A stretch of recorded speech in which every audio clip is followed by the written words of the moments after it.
We're at a historic time where we are struggling once again to figure out on our budget how we proceed and get out of this hole.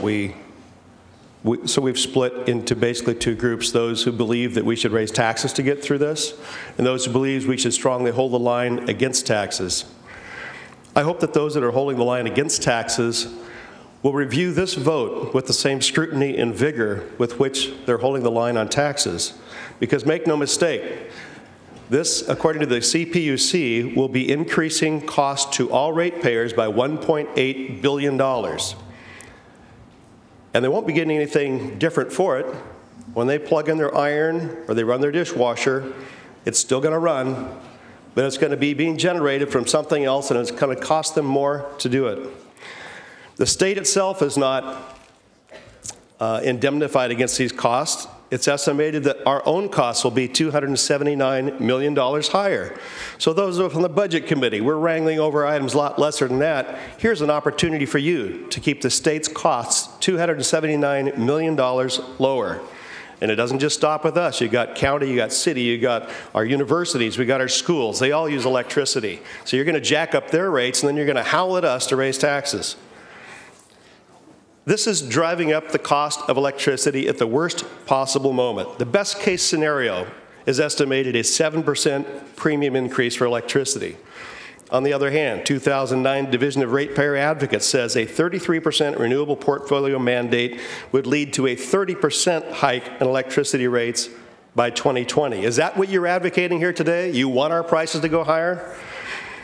It's also said that the rapid renewable portfolio mandate will create such a demand, it will become a seller's market. This rapid increase in standards will lead to, it will actually invite an Enron-style market. Is that what we want to take this back to? We wring our hands in here pretty regularly about the situations about why manufacturing is fleeing the state as if we have nothing to do with it. This is yet another nail in the coffin of our manufacturing sector in the state of California. The general cost of doing business in California, the manufacturing, is already 24% higher than the national average. California Manufacturers Technology Association says California pays 45% more than the Western regional states average. And yet, if we do this, we drive that cost yet higher. Globally, even if you are a greenhouse gas lover or hater, you know what I mean, you're not going to make an incremental difference with India and China and other developing nations coming online, and yet our ratepayers will be shouldering that burden. Senator Simitian talked about the cost of fossil fuel going up. Fine, let the market dictate. If this is the technology of the future, it will stand on its own just as cars replaced horses and airplanes replaced cars for getting around. The marketplace works, but when we artificially manipulate it here, we pay for it. Our taxpayers pay for it. Our businesses pay for it. Now, the businesses will pass it on.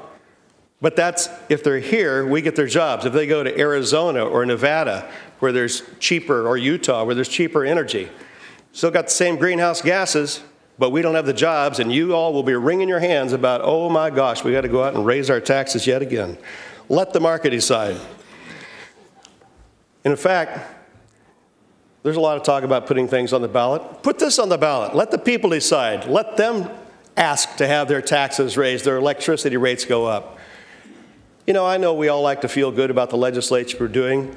Even if you like this, this is the wrong time. I urge a no vote.